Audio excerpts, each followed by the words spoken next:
如果你想踩快，一個人踩；如果你想踩得遠，就帶多啲人，就一齊踩。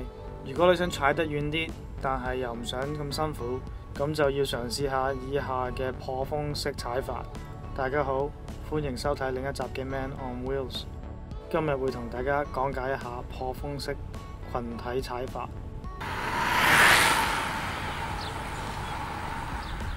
有啲人話破風式踩法係可以慳大概30%嘅力嘅。譬如你單獨踩係踩緊時速20幾 km， 當你用呢個破風式踩法就可以達到26 km， 用同一個力度。聽落去唔係好多，但係如果你接近你自己嘅 limit， 或者你係踩緊較為遠嘅路程，呢30% 呢就會變得好重要。呢個破風式踩法嘅概念就係，當你前面有另外一個車手幫你擋風，就變得容易保持速度，唔使用咁多力嚟逆風而行。如果你未試過感受呢一種踩法呢，下一次不妨試一試緊貼你前面嘅車手，留意下嘅風聲係會比較靜好多嘅。或者擺隻手出去車出邊，喺正個倒後鏡後面，然後慢慢將隻手升高，你會感受到嗰種風嘅阻力。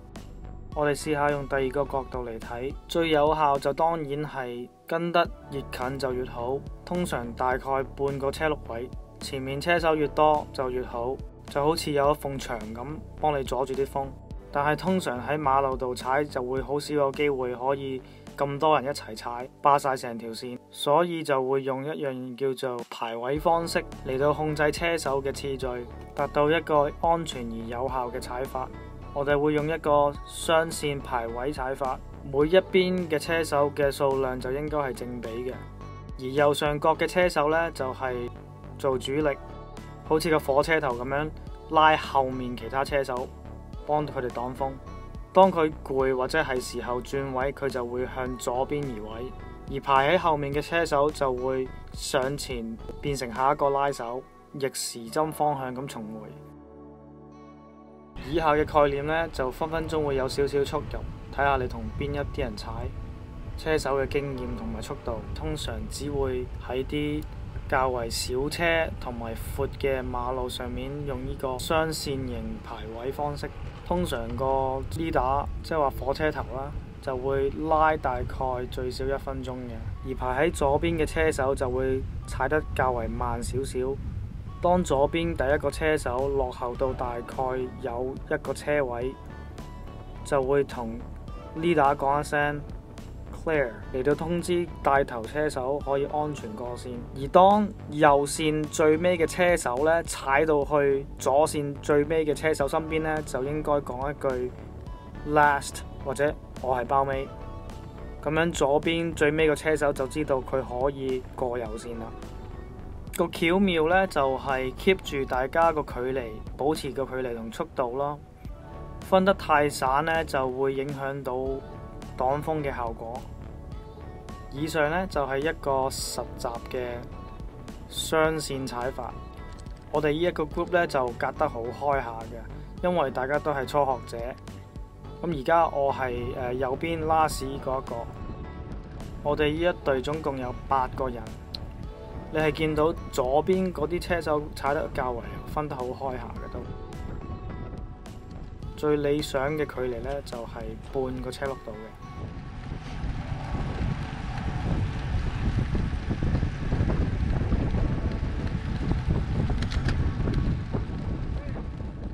OK， 而家到我帶頭。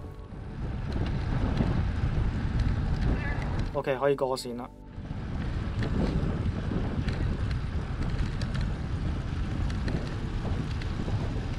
Clear。